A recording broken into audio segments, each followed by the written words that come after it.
How long do I have to wait to travel after filing for adjustment of status?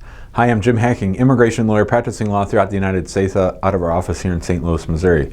Today we're talking about situations where a family member of a U.S. citizen or a green card holder has applied or is planning to apply for adjustment of status here in the United States. So they want to change their status from whatever visa they're on to lawful permanent resident. And the question is, what happens when I do that? How long do I have to wait in order to come to the United States? And so typically when we file for adjustment of status, we're going to file many sets of forms. The first form you're going to file is an I-130, which is a petition for an alien relative. So that's the case of a U.S. citizen saying, I want to sponsor my spouse or my mother or father or my underage child to get a green card in the United States, to become a lawful permanent resident. And so once you file that application, you have to stay in the United States unless you also apply for something called advance parole.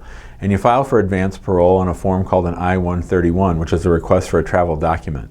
And this is the temporary travel card. Typically it's combined with your work card if you file an I-765 request for work authorization.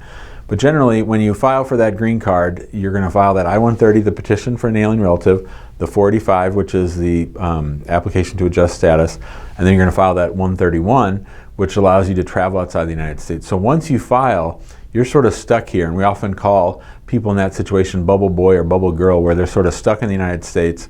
They usually can't work, and they can't travel outside the United States. If they leave before that work card and travel card comes in the mail, then they could be deemed to have abandoned their application, and by then they've demonstrated immigrant intent by having their loved one file the I-130, and they might have to consular process. Most likely they're going to have to go through this process overseas, and it really just messes things up when you leave before that travel document arrives. We've had situations where clients, foreign-born clients who've applied for adjustment did have to leave, and typically they end up having to process through the consulate back in their home country, and they're stuck outside the United States. So you want to do everything humanly possible to not leave before that work card comes. And these days, after you file the application, you're going to get fingerprinted, and it's going to take a good 4 or 5 months for that travel document to come.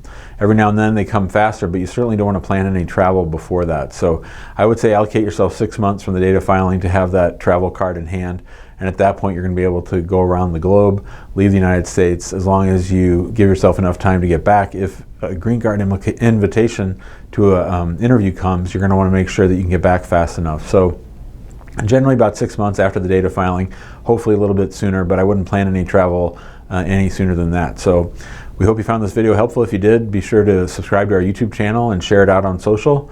Join us in our Facebook group, which is called Immigrant Home. And if you have any questions, you can give us a call at 314-961-8200, or you can always email us at info@hackinglawpractice.com. Thanks a lot and have a great day.